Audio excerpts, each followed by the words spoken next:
Okay.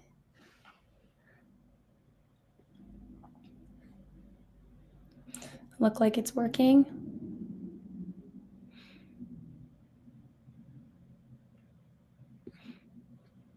Perfect.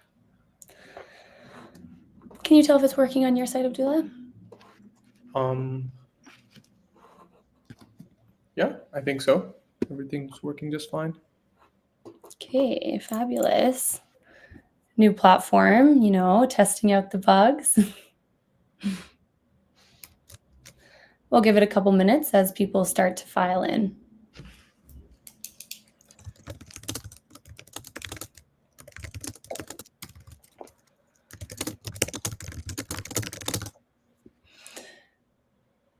All right. As we have people joining us, I'd love to pose a question out to the audience right now of just to learn a little bit more about our audience in terms of what you do presently. So if you can, in the chat, can you answer whether one, you are interested in getting into sustainability consulting, two, you currently work in sustainability or environmental consulting, three, if you work in-house at a company in a sustainability role, or if none of the above apply to you. We will, as people start to roll in, we will look at your answers there. Awesome. Yeah, I'm curious to know who's able to join, because there's definitely a lot of angles that we could take this, and I want to make sure that people in the audience get to see from their perspective on what our take is and what we've learned. So excited to see what kind of burning questions we get asked. Mm-hmm. Likewise.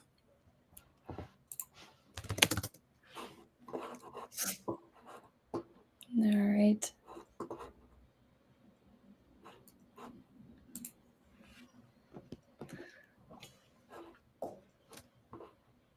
So keep adding your comments to the chat, questions, anything you want us to touch on as we're waiting for just a couple more folks to join us.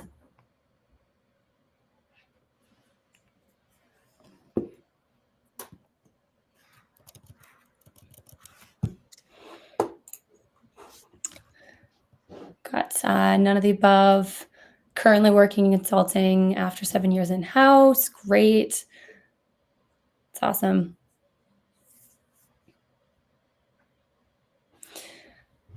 Right.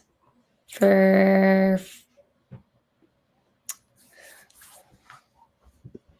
let's see. So for the none of the above, I'm so curious to know what brings you here then.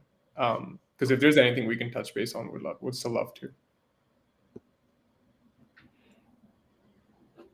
That's great. We'll give it one more minute and then we'll get going on things.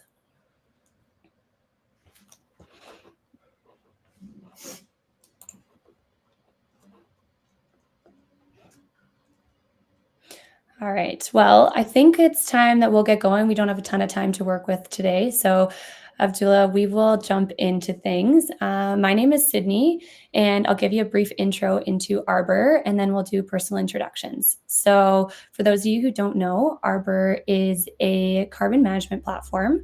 And what that means is we measure the carbon footprint of products, assets, supply chains, through using both client data that we gather and then our proprietary database of secondary data.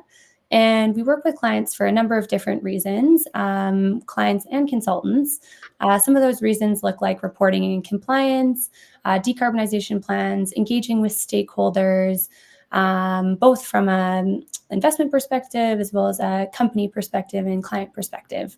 So that being said, my name is Sydney, and I lead our business development team here at Arbor. And that means I get to talk to a lot of clients and consultants like yourself, trying to understand what maybe some of your pain points are and how we can help support with that, hence doing educational sessions like this. So with that, I'll pass it over to Abdullah to do an introduction for himself. Thanks, Sydney. My name's Abdullah. My role at Arbor is Chief Impact Officer, but I'm also one of the 4 co-founders. So as you can imagine, as a founder, I've played many roles in the business. In the early days, I was an expert consultant myself while the technology was under development. In the last 2 to 3 years, I've taken a back back role to consulting, but I've actually been working a lot with consultants because there's a role that technology needs to play and there's a role that experts need to play. And I just want to make sure that we both play to our strengths. This presentation today is more about what you want out of our experience so far. Our purpose and our intent is to raise the quality of consulting that's being done, and not every consultant sounding the same, essentially. So I'm hoping that whatever you learn from this webinar, in the next meeting that you have with the client, with the potential opportunity, you'll be able to use some of those hard-hitting facts to stand out amongst other consultants. And then, yeah, like I said, I've been an entrepreneur my whole life. I've spent time in academia. I'm an engineer myself, so I can touch on various topics. So feel free to, yeah, just ask me a question. Anything you're curious about, I'd be happy to touch base on. Awesome. Thanks so much, Abdullah. As Abdullah had talked about quite a bit there, we do really want this to be an engaging session. So please, if you have any questions that you want to ask right now, feel free to put them into the chat, and we will get to them either throughout or we've saved some time at the end to do Q&A as well. So with that in mind, I'm going to walk you through a brief agenda where we're going to start off by talking about the current state of the market, what that looks like. Then we're going to move into some of the challenges that we're noticing in the world of sustainability consulting, both presently as well as moving forward. Then we're going to touch on embracing some technological support and how you as client consultants can bring in some tools and give you some tips on how you can be increasing and scaling your sustainability practices. And then lastly, we're saving that time at the end for Q&A. So please add in the questions into the chat. But for now, I'm going to start off by asking Abdullah just the first kind of question there around what is the current state of the sustainability consulting world? Where are you seeing there's hiring? Where are you seeing companies investing into? Yeah, great question to kick off things. I think I'll touch base a little bit on the job market and consulting side of things. I see a lot of people are looking for roles or just getting into sustainability. We've been in this space working with consultants closely for the last 5 years, and we've seen the shift from our firsthand experience. So I'll kind of quickly pull up a quick slide that I kind of prepared, just because I assume people would be interested in this topic. So one big thing that we saw early on in our last 5 years of our history was that consultants were like all the big four consulting firms, boutique consulting firms, and a bunch of different types. They were all hiring so much during the COVID period because reliance on consulting and services that people could provide without being in office suddenly spiked. That also was correlated with companies doing sustainability commitments and just getting their feet wet in the sustainability world. But essentially what has happened over the last 2 years is very different than what was happening during COVID. So one of the main things that we've seen is that the big four, which kind of is like a public market for consultants, if you may, they essentially represent the stats, the strength of the market. And a lot of the times, like seeing what they're doing can kind of like be an advantage or disadvantage depending on what strategy you're applying. So what we've seen working closely with them and also like seeing what's in the news, all big four of those consultants have done significant cuts to their workforce. And that's mainly because of them not being able to achieve high margins or significant growth in this business line. And there are many reasons behind that. The easiest one for these companies operating around is to just let go of people who aren't overperforming their KPI. They might be performing well in the KPI they were set up for 4 years ago, but that's now being replaced with other things like AI. And I'm sure we'll get a lot of these questions later on in terms of the role of AI versus what consulting has been for the last 20, 30 years. It's definitely made a big shift. So in terms of the market, this is what I see as like the biggest constraints in the consulting world is the traditional industry is having a hard time tackling sustainability consulting. And that's where we've seen some of those good examples that I'll kind of dive into a little bit. But yeah, this is the biggest, I would say, overview that on the job market side of things. In terms of demands is an all-time high. Like companies, everyone that I've talked to, if it's a public company, they're spending up to 400K plus on consulting services and sustainability related work. That wasn't the case when these hires were done 4 years ago. So, you That know, makes yeah. that definitely makes a lot of sense. I know we chatted a bit about that. Do you have a sense of where consultants are providing most services, whether that be in like auditing, decarbonization road mapping, support for reporting and compliance? Yeah, so I've seen most of the consulting firms try to go for end of year accounting and reporting as their go-to, because it kind of tags along with those traditional roles of doing reporting, accounting, and auditing. The ones that I've seen done really well is companies that have taken a shift to not front loading the work, so not doing just the accounting work, but being able to get their retainers and their agreements to decarbonization pathways, because that's the frustration of the industry today, is that even though after all this spend, um, it takes a very long time to be able to get those numbers, and barely anyone's getting started on their decarbonization strategy. So a lot of the ones that have strong commitments with clients and do a lot of the great work, I've seen that happen in those decarbonization pathways when it comes to material procurement, supplier comparisons, being able to communicate to your value chain what you need to be able to decarbonize. There are a few examples that I've seen in that, but those are the ones that I've seen the clients are the most excited about. Awesome. Thanks for that. We've got two awesome questions. We're going to touch on both of those in just a couple minutes here.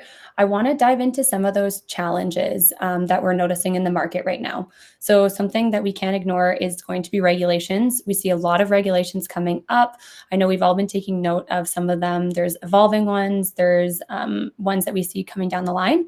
Can you speak to some of those regulations that you're keeping an eye on right now and why? Yeah. Again, I am more into the GAG side of things in sustainability, but the sustainability realm is pretty diverse and vast. The thing about this one is that if you want to scale your consulting practices, GAG is where a lot of the financial penalties, financial returns on an investment, your loan interest rates, they're all linked to GAG emissions. So I can talk about where the penalties are severe, and then kind of a little bit touch base on other categories as well. Yeah, so in terms of regulations, in the last 5 years, it's definitely been like a roller coaster.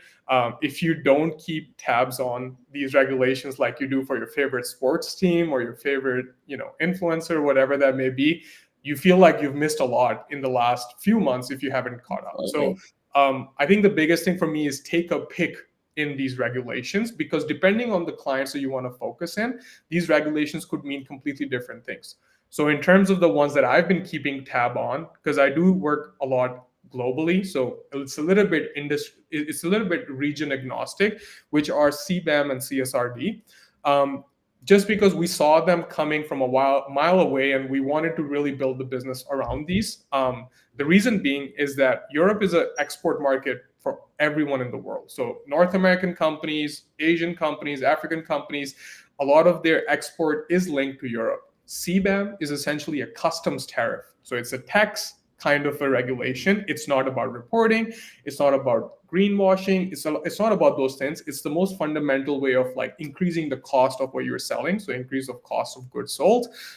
So it started off with heavy industries, but in the next 2 to 3 years, it will affect almost every industry. So if you work in retail, apparel, like if you work in electronics, if you work in construction, if you make any of these products that you are exporting to Europe, this presents a significant risk to your bottom line.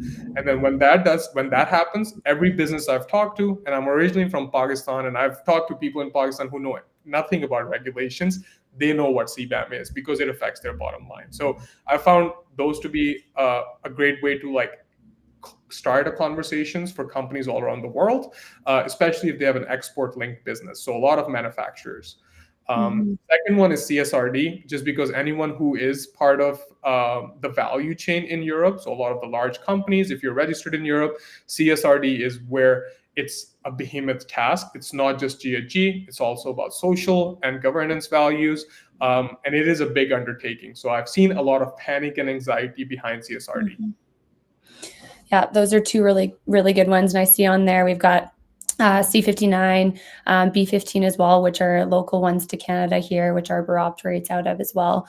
I'm glad you mentioned those ones. I want to pose it to the crowd a little bit as well in terms of some of the challenges that you're facing. Put those in the chat too. We'll try to address some of those challenges that you might be facing too. But I want to switch gears a little bit. As we know that sustainability consulting, the practice, it extends across a lot of different opportunities, and the market for it is continuing to evolve and grow. Something that I'm wondering about is, how do you stand out amongst the crowd in winning clients? How do you position yourself as the consultant to go with, over potentially larger firms or even smaller ones? So I'd love to hear from a perspective of both a boutique consulting company, and then also a larger firm. Yeah, it's a very interesting question. I think the strategies look very different for a boutique consulting firm versus a large firm. So I'll talk just about the boutique consulting firm, and then if I'll Yeah, touch base on that no problem. afterwards. Yeah, so in terms of boutique consulting firms, I think the next slide I have might speak well to the general audience. So the thing is that, and this is one of my mentors who told me this, and it was very impactful when I actually thought about it, which is, consultants are people who get paid to not tell their client what they think, but what they know. So essentially, what you're telling them is from a point of expertise, right? But in terms of sustainability, the universities are lagging behind, the frameworks are lagging behind. There are no CPA associations or something that people know they can go in and they can learn from each other and be better at it. But what's happening right now is that everyone's hindered by this low quality data. I mean, this one says environmental data, but I'm sure everyone agrees that environmental data is still at a better quality than every other data set. So you can imagine, if the low quality data sets are environmental data sets, how much of a work it can create for these consulting firms, especially if you're a boutique consulting firm. You're usually if you could be a one-man operation, you could be a small team, but if you end up taking any of these projects, what ends up happening is that if you're going to go through the traditional route of doing spreadsheets, emails, surveys, interviews, all those billable hours kind of work, you're still not sure if you're going to be able to get the client where they want to get to. And you've spent many months in this process. So for boutique consulting firms, I definitely recommend targeting this part of the pipeline, because if they can make it shorter and they can make it less dependent on number of hours they spend on it, they can stand out amongst all the other people who would be bidding for that customer or that client's work, right? So if you're going to say, for example, let's say you're going against one of the big four and you're a boutique consulting firm, you shouldn't be trying to do with what they're trying to do. They have a lot of man hours available to be able to do this work. They don't want to be able to like ask that team to work on 10 different projects. They might just work on that project. You don't have that advantage. So what I would do if I was a part of the boutique consulting firm is work on the side, which is decarbonization or the changes that the company is looking for when they do these things. So the intent behind the reason why they're doing this, if you can bring them to that value faster, they're not going to let go of you. That boutique consulting firm will have that client on retainer till 2040 in the context of like a net zero journey, because they will trust that they don't just do the end of the year report, they help me set up for the year after. And that's a big piece that boutique consulting firms can honestly win a lot of these contracts against big consulting firms. Now, quickly touching on the big consulting firms, technology adoption. That's the number one thing that all these companies want to do, but they have still failed to do so. So what their result is to let go of a bunch of those people that are operational people, people who do data entry, and a lot of people like get hired right out of universities and find themselves in an analyst role or a spreadsheet heavy role. They are trying to find ways out of it so that they can essentially be able to go offer new lines of services within sustainability and build their teams around that. So there is a massive restructuring happening right now. So if you find yourself in the spreadsheet side of the world, I'll definitely try to switch it over to the technology side of the world, so your role is saved for the time being. Great. So boutiques focusing on kind of that niche, picking out, being more of that decarbonization partner, helping them with those strategies. Larger firms, how can we embrace technology? So I think that really leads me into kind of that next question, that segment that we want to talk about, which is the technology side. We've talked about these challenges. You brought up technology as a way to help with these challenges. How do you see it as a supporting role to a sustainability consulting practice, and not seeing it as something that may be taking away opportunities or reducing hours or things like that? Yeah, it's so funny that you mentioned that, and I would love to hear from people in the chat as well. Um, when we started, we thought consultants were our competitors, right? I'm just being honest because we were in the same reasoning that you just mentioned, right? And we would make these slide decks showing to our investors and customers how you shouldn't go with a consultant, you should go with Arbor.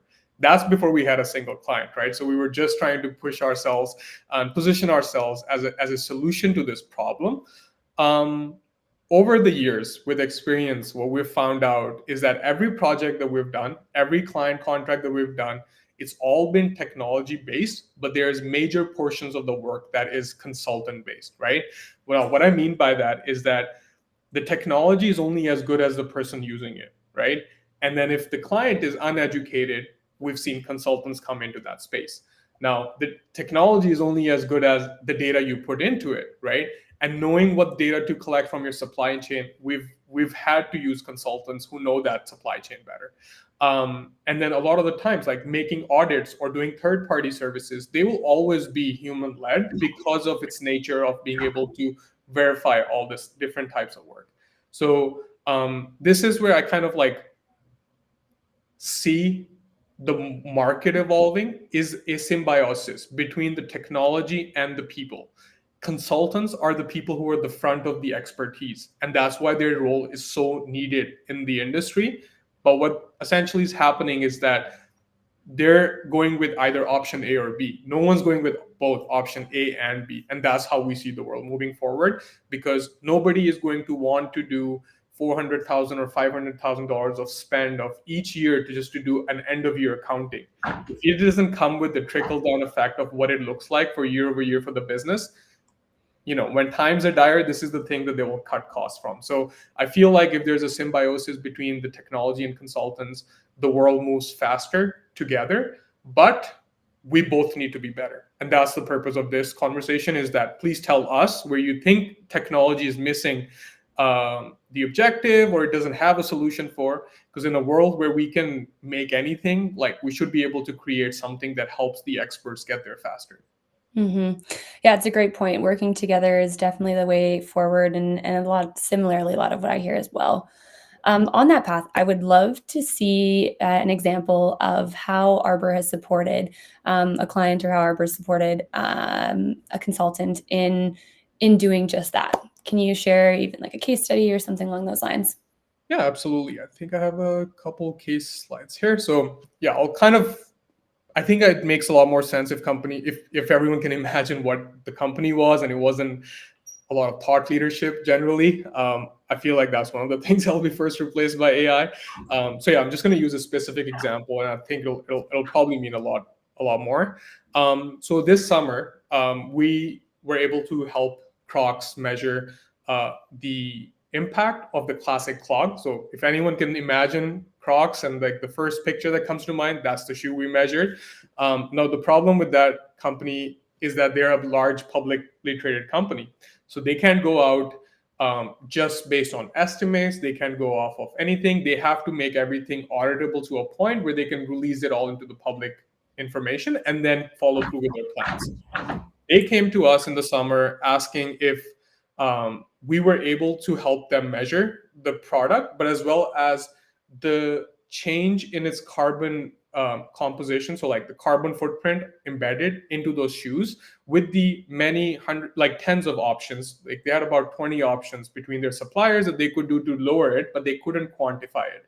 Now we were able to help them with this process, but these were the three options that they've always had for the last 4 years, which is they could have hired a team internally, but then again with this thing is this like it's based on the expertise of the person. There's not a lot of people with this expertise in the market. Universities aren't pumping out students that are ready to do this work. Just third-party consultants, and this is something that they have done in the past. Why it didn't hit the mark is because they would just do the work for the end of year accounting. They wouldn't be able to help their business ties. And essentially, what ended up happening with their earlier measurements was that they would spend years doing these measurements, but they weren't able to take any actions. And that's what like Arbor was able to do with them, was be able to automate this process so they can collect the data from their suppliers, measure it, figure out how much they can reduce from the new variations of the shoe, be able to quantify it, as well as get a third party to audit it. Now, in terms of this whole process, there is about like and there's a lot of experts in the consulting world in the chat here too, so feel free to like add in on how much longer it takes you to do it. But this is what we've heard from everyone else, that it's a very lengthy process that could go anywhere between 6 to 12 months. And what we were able to do was save them those 5 to 9 months.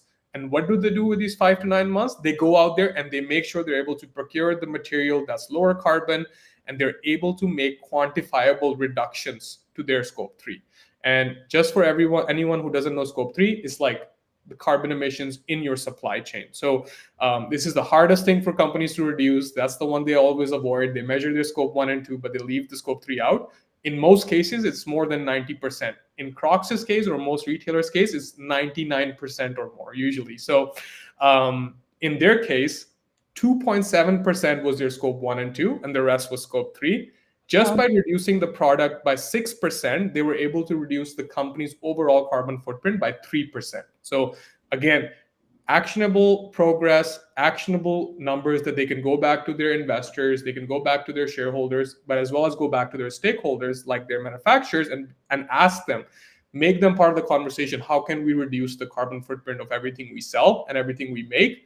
And essentially, this whole process is a lot faster than it should be. Yeah, that's awesome. You can really see in that visual there the time kind of savings. Speaking about time, we are kind of wrapping up here, so I do want to save a bit of time to answer some of these questions here. Let's do a bit of a rapid fire. So one of them was just around, what does a company and brand need in order to gather what does a company and brand need to have and gather to be a good fit for Arbor, a big client for Arbor? So what, in essence, what do they need to provide to us? Great question. I think they just need to provide the business data they have already at hand. If you ask them to provide anything more, like, can you tell me the carbon emissions of your tier 1 supplier? The tier 1 supplier has never measured it, and it's just going to create a big challenge for them to get started. So the smallest thing that they already have at hand would be a bill of material for a product they want to measure, or they would have some information around where it was manufactured. That alone is enough information to get started with Arbor. We will tell you exactly where those hotspots are and where you need to prioritize your time. Again, be smart about where you're going to spend your time and your client's time, because that's what increases the bill. And we don't want the bill to be high when they haven't seen any results. So to start, you barely need anything, basic information, and then that will drive where you need to collect more data from. Perfect. Next up, we have how might a boutique consulting firm with limited customer base explore opportunities for collaboration? So can you speak to how exactly Arbor and the consulting firms collaborate together, what that process looks like? Yeah, again, the industry has a lot of work that's been happening in the past that companies want to continue doing. Our approach with boutique consulting firms is that we like to empower them in the process as much as possible. We don't have to be in front of the clients, but we essentially enable them with is the tools and the resources they would need to direct their client in the right direction. So for us, the most important thing is start where the carbon impact is the highest. So for us, we would just make sure that whoever you're talking to, whatever your ideal customer profile is, you're set up with resources and tools that you can show the business use cases as well, not just that sustainability work that gets done. And yeah, the boutique consulting firms, I found them taking in more of an antagonistic approach to the big four. And they're usually challenging the status quo with what they have to say. And they've built these amazing relationships with business owners that they can use to like have them lead in the sustainability space. A lot of the big four consulting work and a lot of the reporting work is all about following the trends. And you want them to be like, hey, I want to create a best example in sustainability with your company. We have a couple other questions here, but one I think that is really interesting is talking about product carbon footprint, but then also talking about LCAs. Can you talk just a little bit about how Arbor integrates product carbon footprints, LCAs, all the different terminology kind of around that? Yeah, again, amazing question. GHGs, or greenhouse gas emissions, for everyone who doesn't know that as an acronym, isn't the most important thing in the world. The thing is, it's the only thing that companies and businesses and regulations are asking for. So LCAs, like life cycle assessments are an amazing way to be able to measure many environmental metrics, right? So that doesn't include just GHG, it includes biodiversity, land use, acidity, water use, waste, and all these important things as well. In the back end, Arbor measures all of them when we do product carbon footprints, but our clients aren't asking for it, right? So as a good software, as a good product, we only provide the value for what they're asking for today.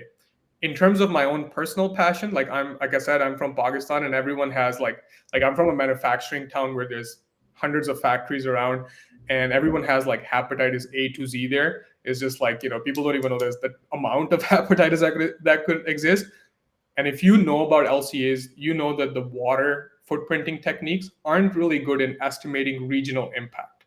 So that's one of the main reasons for us why we haven't done this yet, is just because of the reason that no regulation is asking for water use impact. If they were, we would put a lot more resources in solving that. But in terms of methodology, research, academia, the LCA models are really good at using energy, mass, and all these other ways to like attribute greenhouse gas emissions, but everything to do with water and waste isn't as of a good level, because I would say mostly because of the reason people aren't paying for it.